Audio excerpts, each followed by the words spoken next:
Assalamualaikum warahmatullahi wabarakatuh.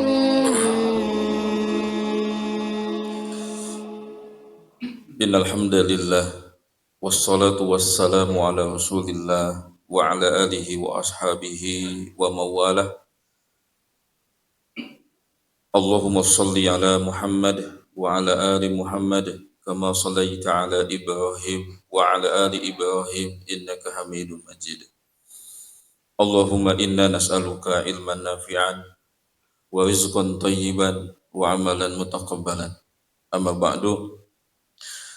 Segala puji bagi Allah yang tidak ada Tuhan selain Dia, yang Maha Pengasih kepada seluruh makhluknya dan Maha Penyayang kepada hambanya yang beriman, memberikan dunia kepada siapa yang dicintainya dan kepada siapa yang tidak dicintainya, dan hanya memberikan iman serta akhirat kepada siapa yang dicintainya. Hanya kepada Allah kita beribadah dan hanya kepada Allah kita memohon pertolongan. Salawat dan salam mari kita sampaikan untuk Nabi kita yang mulia, Rasul yang kita cintai, teladan iman dan takwa kita, pertemuannya menjadi cita-cita kita, sunnahnya menjadi panduan dan sebab kebahagiaan hidup kita, yaitu Rasulullah Muhammad Sallallahu Alaihi Wasallam. Kita buka majelis yang mulia ini dengan doa kepada Allah. Allahumma inna nas'aluka ilman nafi'an wa rizqan thayyiban wa amalan mutaqabbalan. Semoga Allah mengkaruniakan kepada kita ilmu yang bermanfaat, ilmu yang melahirkan iman, takwa, serta akhlak yang mulia. Dan kita minta kepada Allah rezeki yang baik, rezeki yang halal, rezeki yang barokah, rezeki yang mencukupi hajat hidup kita. Dan kita mohon kepada Allah amal soleh yang diterima, yang memberikan keberkahan di dunia dan menjadi tabungan kebaikan nanti di akhirat. Amin ya rabbal alamin. Jamaah rahimakumullah, alhamdulillah kita bersyukur kepada Allah dan harus selalu bersyukur kepada Allah. Maka tidak ada kalimat yang harus senantiasa banyak keluar dari lisan kita, apapun keadaan kita, kecuali kalimat tahmid, kalimat pujian kepada Allah. Alhamdulillah, alhamdulillah ala kulli hal. Alhamdulillahilladzi bi ni'matihi tatimmus shalihat. Bahkan kita juga belajar dari beberapa ulama kita dan beberapa riwayat tentang satu kalimat yang dimana kalimat itu adalah menggambarkan husnudzonnya seseorang kepada Allah Subhanahu wa taala apapun keadaan yang sedang dia alami. Dan kalimat itu menggambarkan tentang optimisme dalam diri dia, yaitu kalimat khair insyaallah. Khair insyaallah. Jadi apapun yang terjadi, maka kalimat itu menjadi kalimat yang menjadi pilihan dari lisan kita, khair insyaallah. Jamaah rahimakumullah, insyaallah pada subuh kali ini kita akan berbagi, sharing, berbincang secara garis besar adalah tentang memaknai kehidupan, refleksi kehidupan. Itu tema yang memang saya sukai, saya cintai dan ingin saya terus asah. Dan saya minta kepada Allah Subhanahu wa taala di antaranya adalah selalu meminta hikmah. Allahumma alhimna rusda wa'idna min syarri anfusina. Wahai Allah, berikanlah kepada kami petunjuk. Rabbi habli hukma. Wahai Allah, berikan kepada kami hikmah dan jauhkan kami dari efek keburukan diri kami, dampak dari kejelekan amal perbuatan kami. Jamaah rahimakumullah, ada 4 poin yang ingin saya sampaikan dalam rangka kita mencoba melakukan satu refleksi dari apa-apa yang terjadi di sekitar kita. Yang mudah-mudahan kita bisa selalu mengambil hikmah, ibrah, pelajaran dari setiap keadaan, peristiwa yang terjadi di sekitar kita. Ada satu kata hikmah yang sangat menarik dan sangat menggugah bagi saya pribadi. Pelajaran itu banyak, tapi sedikit yang bisa mengambil pelajaran. Jadi di sekitar kita itu banyak sekali pelajaran-pelajaran kehidupan, tapi sedikit di antara kita yang bisa mengambil pelajaran. Bahkan kalau konteksnya kita tarik kepada Al-Quran misalkan, dalam Al-Quran itu banyak sekali pelajaran-pelajaran tentang kehidupan yang berisi tentang tauhid, berisi tentang akhlak, tentang muamalah, tentang kehidupan dunia, kehidupan akhirat. Tapi sedikit dari kita yang bisa mengambil pelajaran. Maka kita penting untuk terus belajar, berproses menjadi insan-insan ulul albab. Siapa mereka? Mereka adalah orang-orang yang mampu mengambil ibrah pelajaran dari setiap kejadian. Termasuk tentunya dari kejadian yang menimpa dirinya, dari pengalaman dia sendiri. Karena ketika kita gagal untuk mengambil satu ibrah, satu pelajaran dari satu kejadian, satu peristiwa, satu pengalaman, maka kemungkinan besar kita akan jatuh ke lubang yang sama beberapa kali. Kita akan mengulangi kesalahan kita dan kita akan menjadi orang yang tidak pernah menjadi lebih baik. Jamaah rahimakumullah, poin yang pertama adalah kita sekarang ada di akhir bulan Zulhijjah. Sebentar lagi kita akan masuk kepada tahun baru Islam 1400 berapa Pak? 46 Hijriah. Salah satu kelemahan kita adalah tidak semua. Memang kita kadang kurang melek dengan kalender Hijriah. Karena memang kondisinya kita menggunakan kalender Masehi sebagai kalender kerja kita, kalender pendidikan, kalender bisnis, kalender politik. Ya ini realita yang harus kita terima. Tapi untuk kalender ibadah, kita mengacu kepada kalender Hijriah. Entah kapan, idealnya memang kita sebagai umat Islam itu menggunakan kehidupan ini dengan kalender Hijriah. Bahkan ulama-ulama kita itu punya satu tradisi, kalau mereka menyebut atau menuliskan tentang tanggal lahir mereka, mereka selalu mencantumkan tanggal Hijriahnya. Nah kita kalau ditanya begitu bingung gitu. Paling jawabannya wallahu a'lam. Gitu.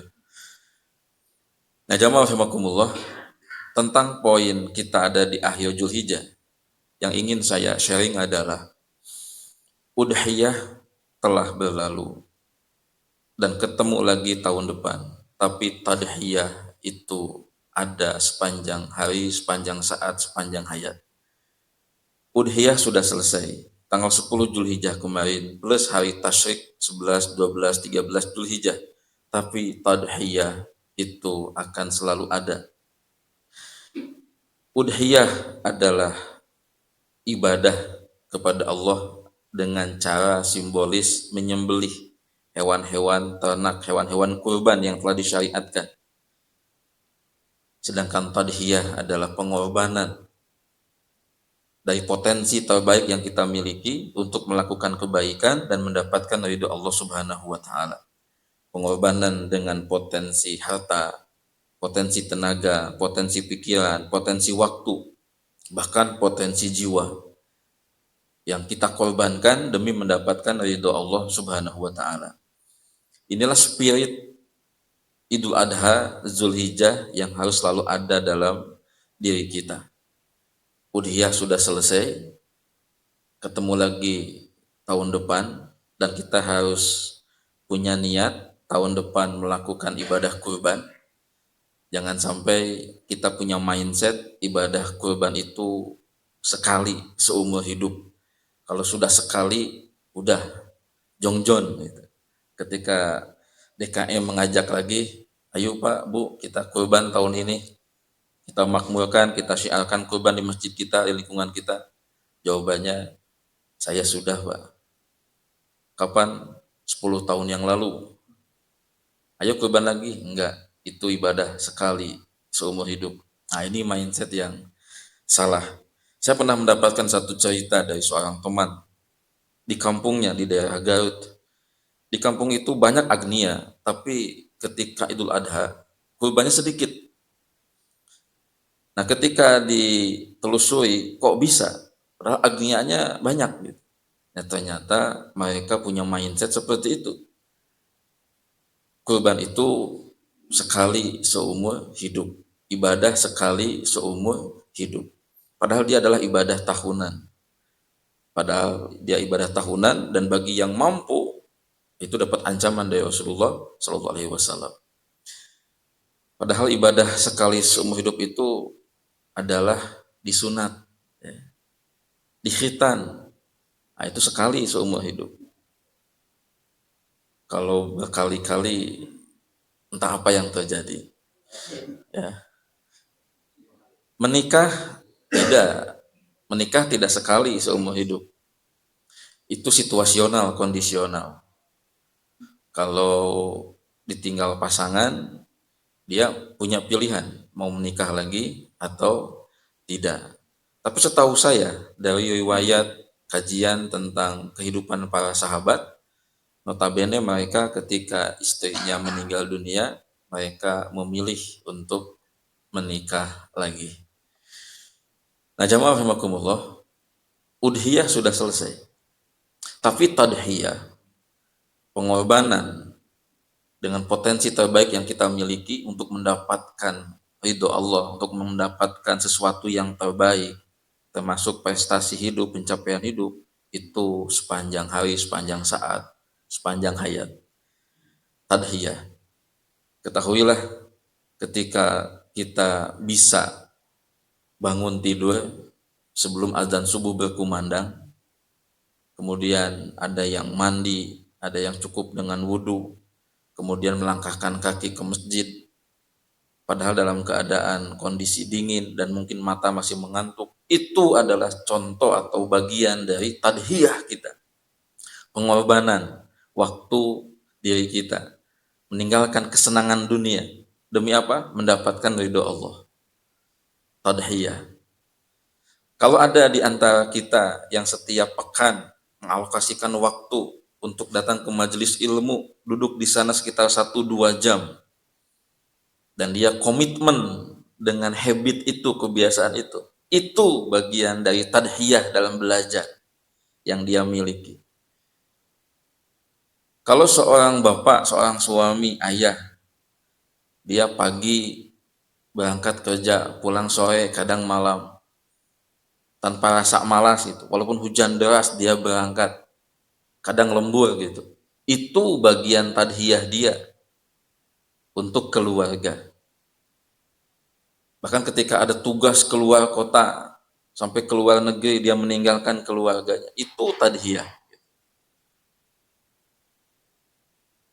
Bahkan kalau misalkan ada satu situasi, kondisi, di mana kita harus mengeluarkan harta kita, bahkan banyak jumlahnya, itu juga bagian dari tadhiyah. Tapi tadi, dalam rangka apa? Dalam rangka melakukan kebaikan dan mendapatkan ridho Allah Subhanahu wa ta'ala.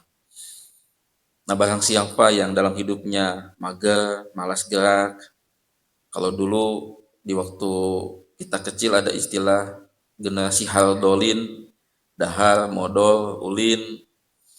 Nah, dia adalah tipikal-tipikal orang yang tidak punya jiwa tadhiyah, berkorban. Kalau sekarang bukan hardolin karena kurang kontekstual. Dulu disebut hardolin ya karena memang kondisi zamannya seperti itu. Kalau sekarang beda lagi. Generasi hardolin sama kalau istilah saya itu generasi hararese. Dahar wae, main HP wae, sare wae gitu. Generasi hararese gitu. Nah, jadi mereka tidak punya motivasi untuk bergerak, untuk beraksi. Karena dalam jiwa mereka tidak ada jiwa tadhiyah gitu ya.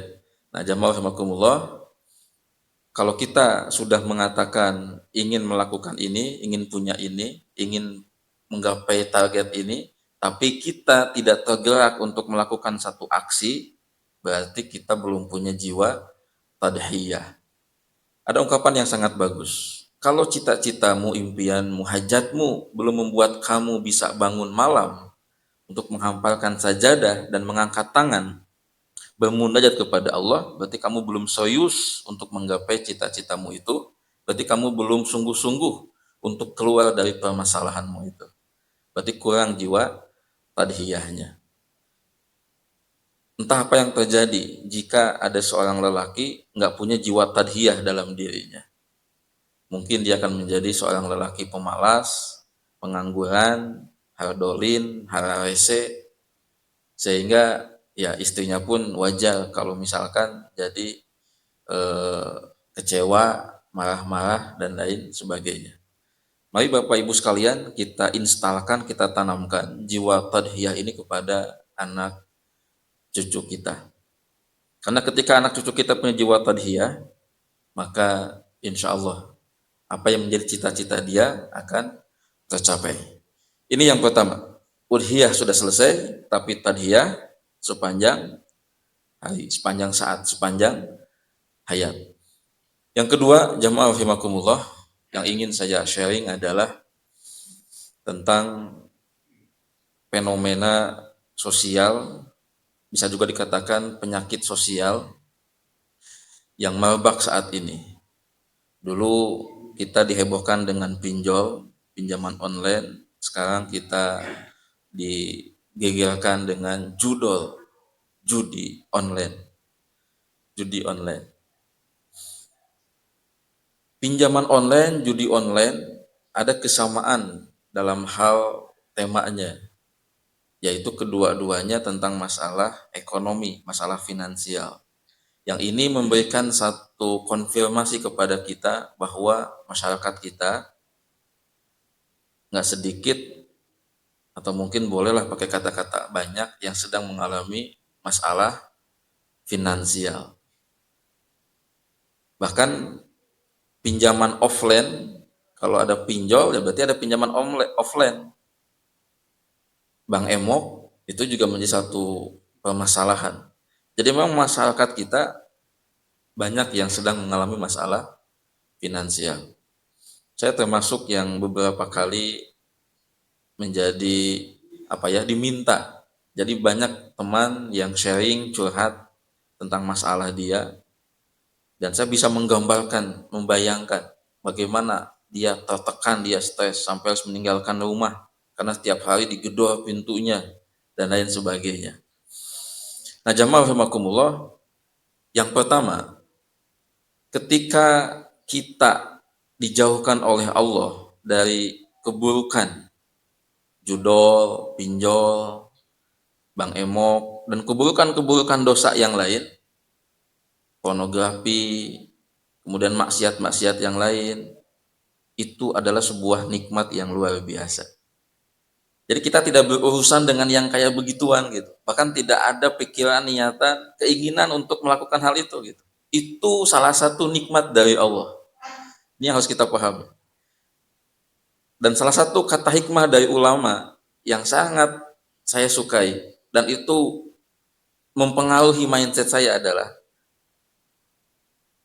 ketika Allah menyelamatkan kami dari keburukan, ketika Allah menyelamatkan kami dari keburukan, maka kami tidak peduli dengan perhiasan dunia yang tidak diberikan kepada kami. ketika Allah menyelamatkan kami dari keburukan, dari fitnah, dari kejahatan, kemaksiatan, kecelakaan, sakit yang parah, sakit yang kronis, kami tidak peduli dengan perhiasan dunia yang tidak diberikan kepada kami. Ini prinsipnya salafus saleh dulu. Jadi kalau kita mau mengikuti salafus saleh kita dalam hal bersikap bersyukur kepada Allah, sesungguhnya kita sudah termasuk orang-orang yang beruntung ketika Allah Subhanahu wa taala menyelamatkan kita, menjauhkan kita dari segala macam keburukan. Nah, kita adalah orang-orang yang seringnya itu berkeluh kesah gara-gara bukan diselamatkan dari keburukan, tapi gara-gara ada perhiasan dunia yang belum kita miliki, gitu. Padahal ketika kita berkeluh kesah tentang dunia yang belum kita miliki, bisa itu berupa motor, mobil, rumah, uang yang banyak, ataupun handphone dan lain sebagainya. 2 hari yang kemarin saya baca postingan seorang teman bahwa katanya bagi laki-laki sedih itu adalah ketika motor kesayangannya, motor idamannya belum terbeli. Nah, gitu.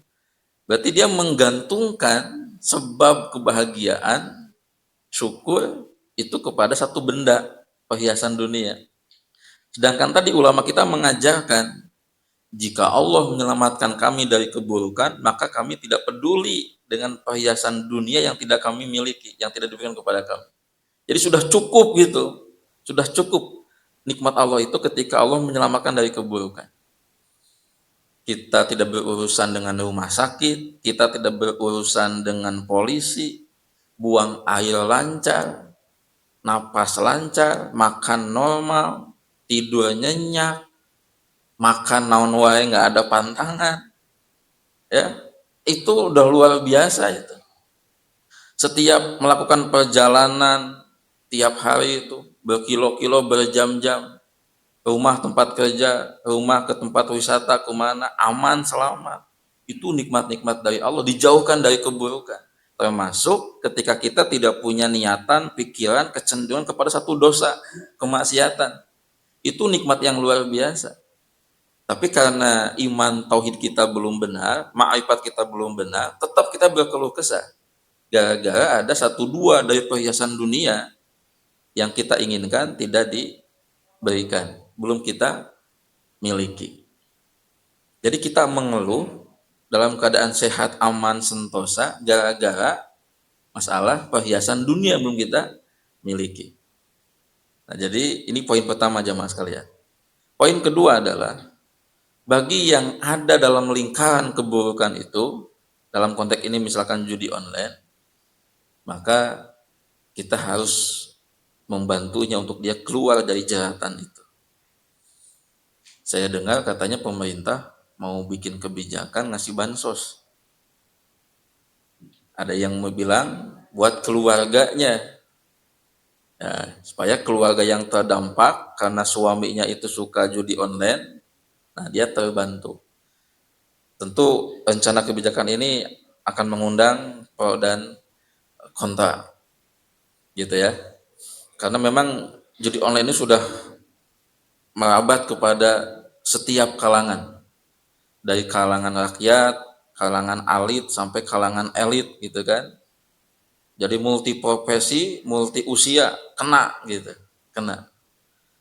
Maka ketika ada berita anggota legislatif juga banyak yang melakukan sampai 1000-an kurang lebih dari DPRD sampai DPR pusat. Nah, ada kalimat menarik dari seorang pengamat, jangan-jangan menteri juga ayah no gitu ya. Kan kebayang gitu bagaimana negara ini kalau sekelas pejabatnya saja suka main judi gitu. Untung belum ada kalimat bahwa presiden oke main gitu, wah bahaya itu ya. Mungkin bahaya gitu ya. Ya. Yang berikutnya jamaah sekalian,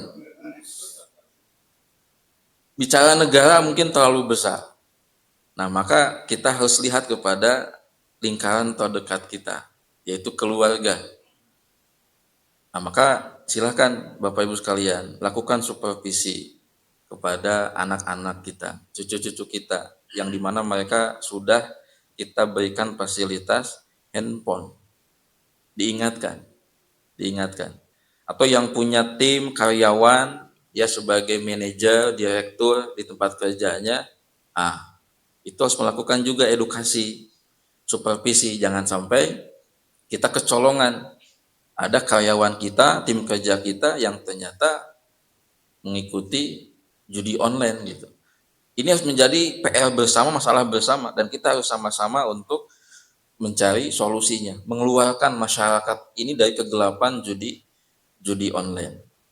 Nah, yang menarik adalah dalam refleksi dakwah, kok bisa ya? Padahal gerakan subuh berjamaah banyak sekali di masjid-masjid di Indonesia. Program menghafal Quran sudah menjadi tren gitu.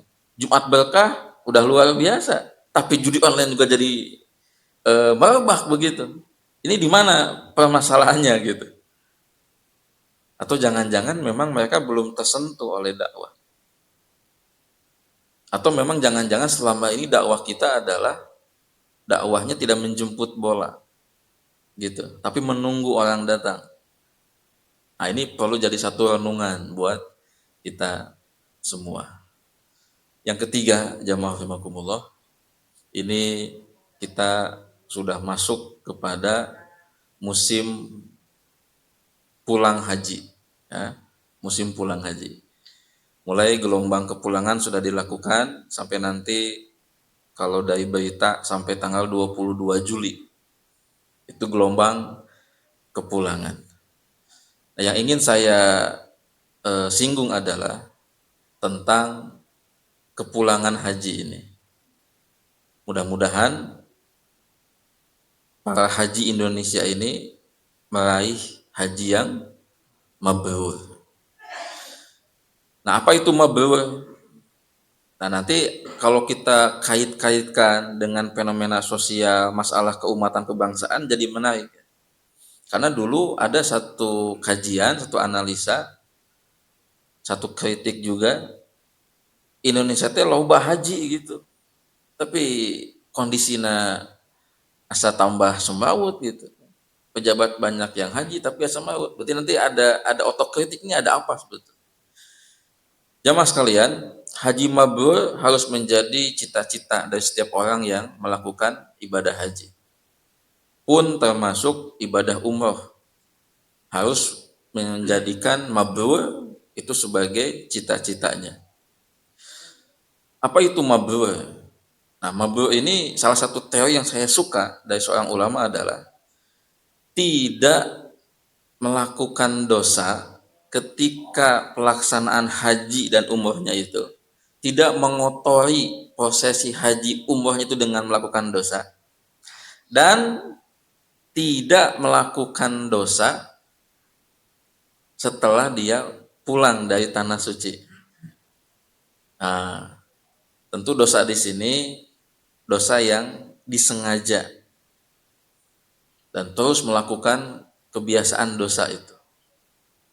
Karena kita kan manusia yang punya tabiat berdosa. Bukan berarti pulang dari tanah suci jadi malaikat, bukan. Tapi pulang dari tanah suci, dia menjadi pribadi yang takut kepada Allah Subhanahu wa taala. Yang sebelumnya dia punya satu dua kebiasaan dosa, dia mulai tinggalkan. Gitu. Yang awalnya pelit jadi dermawan. Yang awalnya malas belang betong ke masjid jadi rajin ke masjid. Yang awalnya temperamen, mudah marah, ringan tangan, pulang dari tanah suci menjadi orang yang lembut, pemaaf. Nah, itu mabrur. Yang awalnya sholatnya kadang-kadang cuman 2 waktu, 3 waktu, pulang dari tanah suci mah jadi 5 waktu. Gitu. Kalau yang perempuan sebelum ke tanah suci itu suka buka aurat atau jilbabnya belum konsisten, jilbab cuman ke pengajian saja, ketika di luar pengajian buka aurat. Nah, pulang dari tanah suci mulai konsisten istiqomah dengan jilbabnya. Itu mabrur. Jadi ketika proses pelaksanaan di tanah sucinya tidak melakukan dosa, melakukan pelanggaran, dan setelah pulang dari tanah suci, dia meninggalkan dosa. Ini senada dengan hadis Nabi Sallallahu Alaihi Wasallam. Dan emang dari hadis Nabi teori ini dibuat. Kata Nabi, man hajja lillahi falam yarqus walam yafsuq raja'a kayyaumi waladathu ummuhu. Barang siapa yang berhaji dengan niat karena Allah, ikhlas, mengharapkan ridho Allah, dan selama proses hajinya dia tidak melakukan dosa, kejahatan, keburukan, baik lisan, perilaku, perbuatan, tindakan, maka ketika dia pulang seperti dia lahir dari perut ibunya. Nol, zero lagi. Gitu. Dan Nabi mengatakan, wal hajjul mabrur laisa lahu jazaa'un illal jannah. Dan bagi yang haji mabrur tidak ada balasan bagi dia kecuali balasan surga. Nah, pertanyaan besarnya adalah untuk menjadi haji mabrur itu berat atau tidak? Berat, ya. Gitu. Karena mabrur ini hitungannya adalah setelah dia pulang dari tanah suci sampai akhir hayat. Gitu. Kalau mabrurnya hanya dibatasi durasi, mabrur kamu mah sabulan lah. Insya Allah Pak banyak yang sukses tuh. Kamu mabrurnya cuma seminggu, bisa gampang itu. Ini mabrurnya sepanjang hayat itu, sepanjang hayat. Nah makanya di refresh. Ini bagusnya dan mudah-mudahan kita punya rezeki untuk itu. Setelah berhaji di refresh, diikuti dengan umroh, gitu. Jadi menguatkan. Maka di antara arahan, ajakan saya dan tim asatid di travel yang saya diberikan amanah adalah ketika pulang dari tanah suci, Bapak Ibu harus mengikatkan diri dengan lingkaran kebaikan, lingkaran kemabruran. Apa itu? Di antaranya yang paling dekat dan paling kuat dampaknya adalah masjid dan majelis taklim. Jadi kalau pulang dari tanah suci, mendekat ke masjid, ke majelis taklim, untuk ibadah, untuk thalabul ilmi, silaturahim, insya Allah spirit haji, spirit umroh, kemabruran akan terjaga. Tapi kalau pulang dari tanah suci, menjauhi masjid, menjauhi majelis ilmu, udah tinggal nunggu waktu, hilang tuh bekas-bekas spirit tanah suci itu. Peci putih hanya dipakai 2 minggu, ya koko gitu. Setelah itu mah kembali ke setelan pabrik, back to basic dia, lalai dia, malas dia. Tadi ikatkan diri kepada lingkaran kebaikan, masjid dan majelis ilmu. Maka sebetulnya indah Pak, Bu, kalau orang itu haji umroh dan sebelumnya dia sudah terbiasa dengan kebaikan dan sudah komitmen di lingkaran kebaikan. Itu ideal itu. Jadi kayak dia tuh naik level terus. Puncaknya ke haji, ke umroh, pulang akan semakin hebat, semakin dahsyat. Dan punten, fakta di lapangan, ada orang itu berhaji berumroh, sedangkan dia belum sukses di sholat. Belum sukses dalam hal menutup aurat, belum sukses dalam hal berzakat, berinfak, bersedekah, gitu. Bahkan belum sukses dalam hal pemahaman ilmu. Saya pernah mendapati jamaah saya ketika wudhu, dia membasuh tangannya sampai sini Pak, nggak sampai sikut, gitu. Dan ketika saya mendapati itu, saya merasa sedih, merasa berdosa. Sampai kemudian dari pelajaran itu, pengalaman itu, dimasukkanlah materi fikih wudu, fikih toharo, fikih sholat ke dalam materi pelatihan manasik. Karena gini logikanya, orang kalau wudunya nggak sempurna, wudunya salah, pasti sholatnya juga jadi salah gitu. Jadi walaupun dia sholatnya di Masjidil Haram, Masjid Nabawi, yang padilahnya luar biasa, Tetap kalau wudhunya salah mah sholatnya juga tidak sah gitu. Nah, jadi tadi sangat ideal kalau orang yang sudah terbiasa dengan kebaikan, kemudian dia ke tanah suci. Maka jangan pernah berhenti berharap kepada rahmat Allah, jangan berhenti untuk berdoa.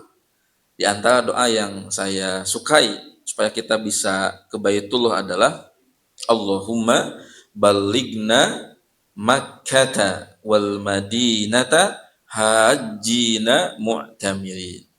Ya Pak Bu, ikuti Pak. Allahumma balighna Makkata wal Madinata hajjina mu'tamirin. Ya Allah, balighna, sampaikan kami. Ini mirip kayak doa di bulan Rajab dan Sya'ban. Allahumma balighna Ramadan. Tapi harus konsentrasi pas ngadoana. Jangan jadi belok karena Ramadan. Allahumma balighna Ramadan gitu. Maksudnya ke Mekah. Allahumma balighna, ya Allah sampaikan, hantarkan kami Makkah ke Mekah wal Madinata dan Madinah hajina mu'tamirin dalam rangka untuk haji dan umroh. Jadi niat doa kita ke Mekah Madinah bukan untuk kerja, tapi untuk berhaji. Karena orang yang bisa ke tanah Arab untuk bekerja, dia belum tentu punya kesempatan, kemampuan untuk berumrah dan berhaji. Nah, jamaah rahimakumullah, di poin ketiga ini mudah-mudahan saudara, teman, tetangga yang pulang haji di tahun ini mereka mendapatkan haji yang mabrur. Nah, nanti kita lihat aja perubahan dia setelah dari haji. Saya suka bilang oleh-oleh dari tanah suci itu ada 3. Yang 2 ini orang bisa menyebutkan, menyatakan. Tapi yang ketiga ini orang hanya dipendam dalam hati. Tidak berani untuk mengungkapkan. Oleh-oleh pertama adalah oleh-oleh buah tangan. Istilah saya kurma.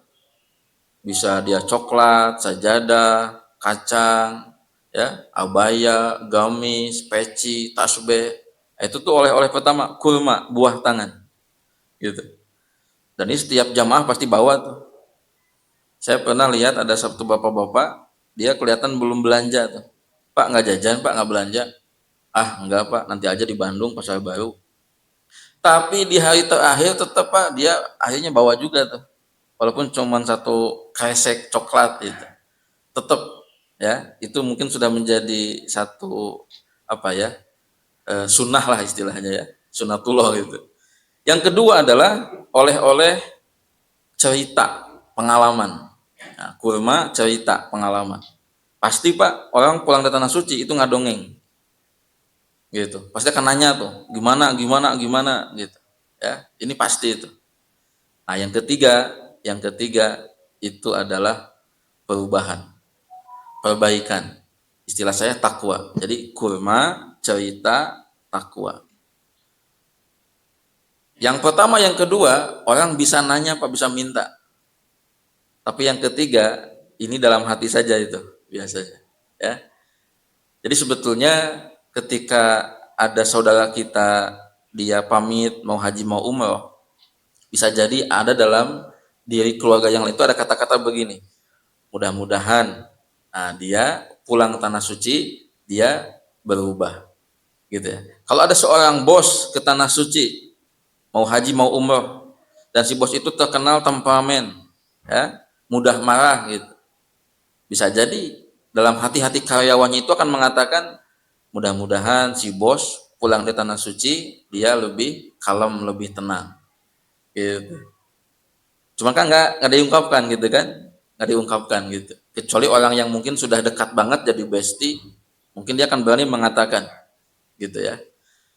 Oke jamaah rahimakumullah, itu poin yang ketiga tentang kepulangan haji ya, mudah-mudahan mendapatkan haji yang mabrur. Yang terakhir jamaah sekalian, di bulan Juni ini juga ini usum sekali tentang saman wisuda anak ya. Mungkin ada di antara bapak-bapak di sini yang menghadiri saman wisuda anaknya.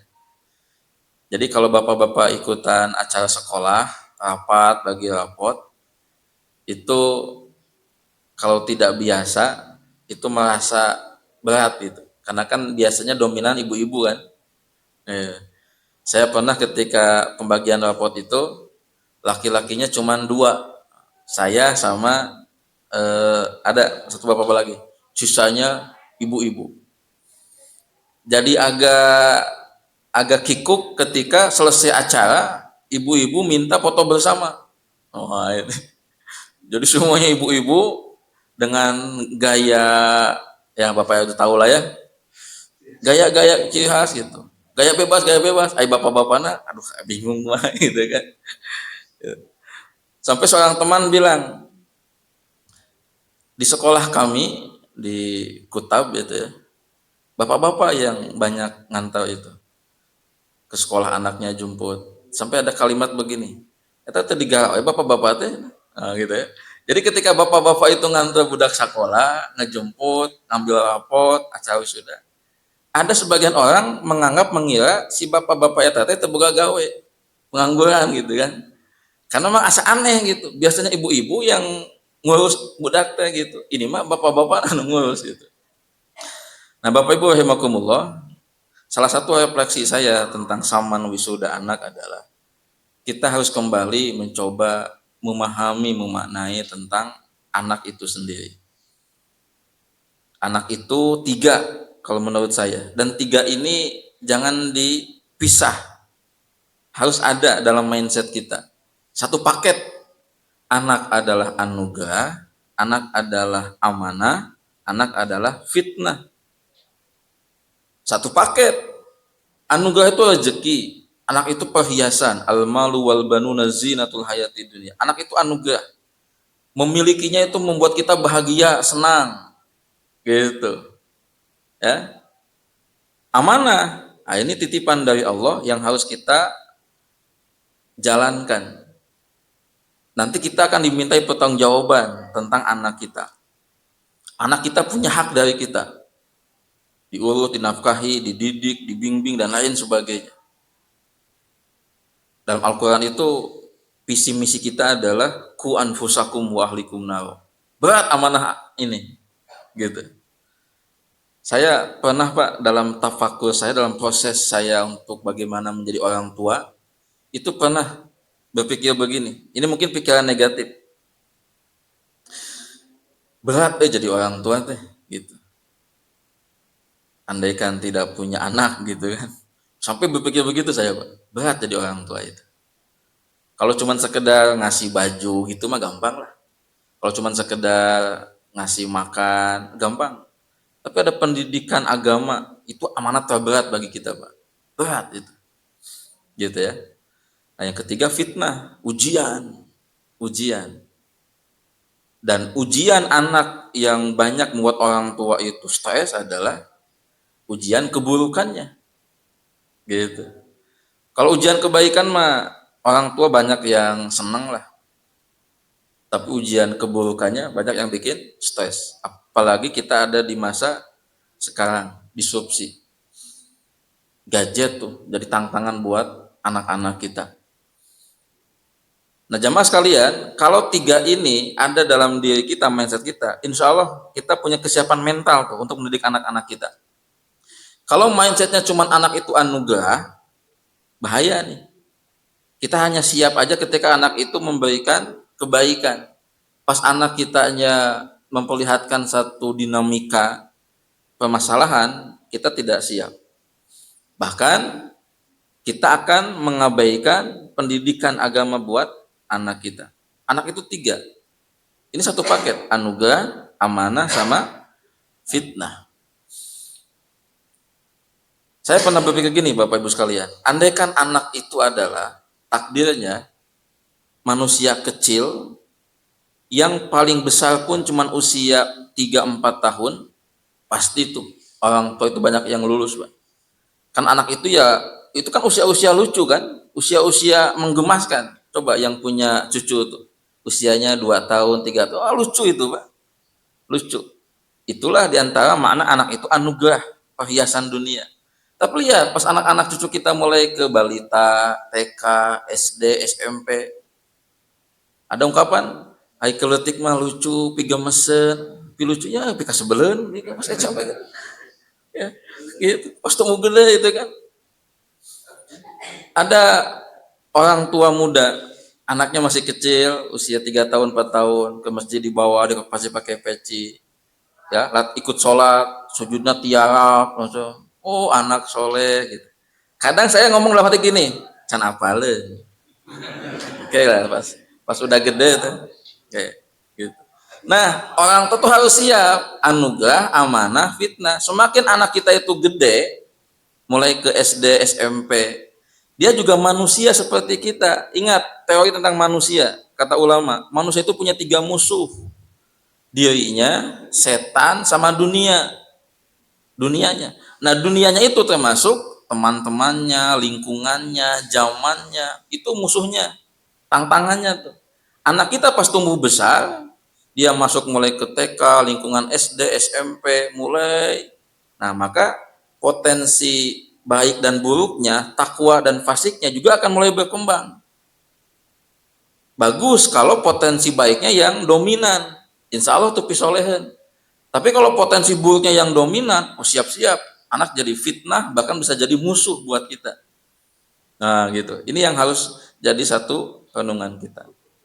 Nah yang terakhir jamaah sekalian, nggak sedikit orang tua punya masalah dalam hal komunikasi dengan anak.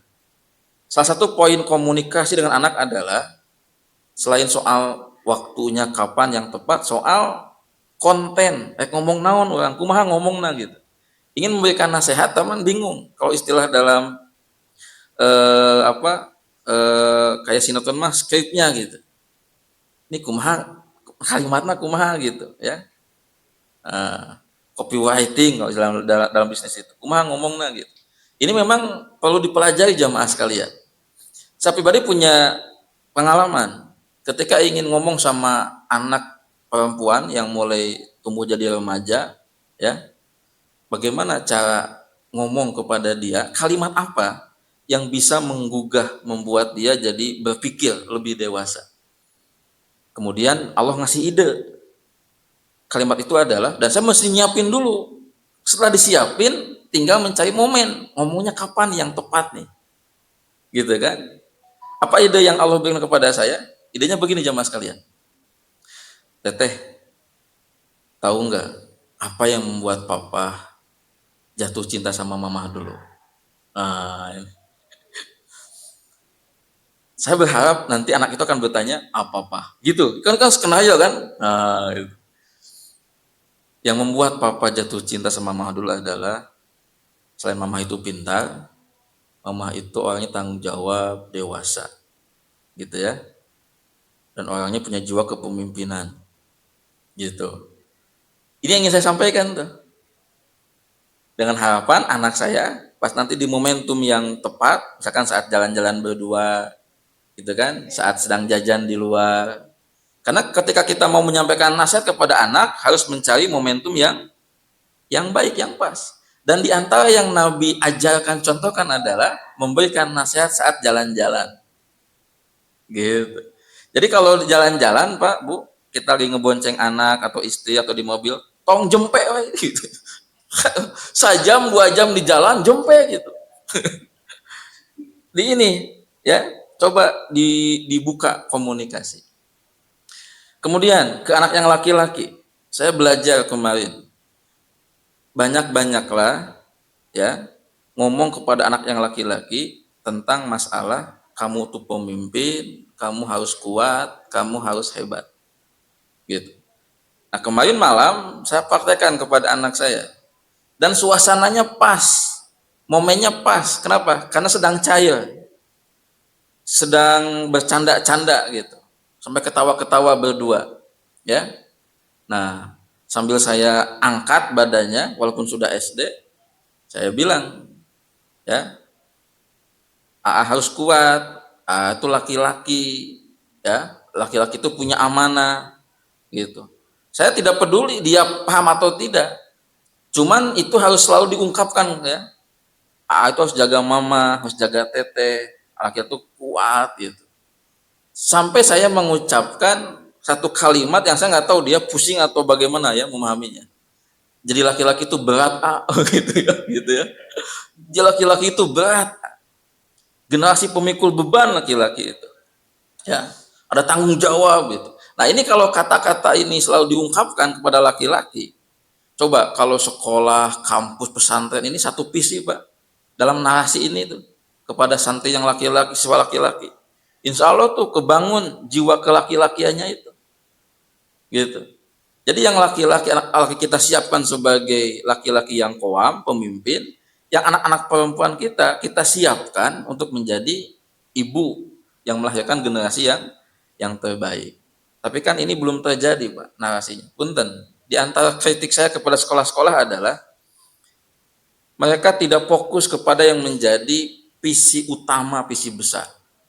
Datang ke sekolah, lihat tuh, di spanduk-spanduk, di baliho-baliho mereka tentang visi misinya.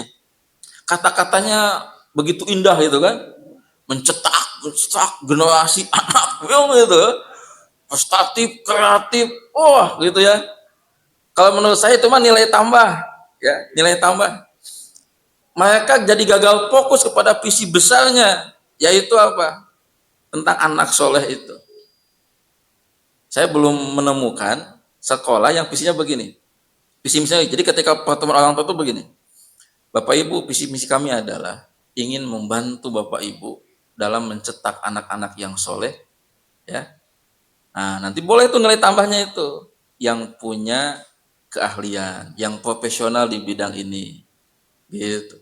Jadi anak solehnya jadi gagal fokus, gagal fokus.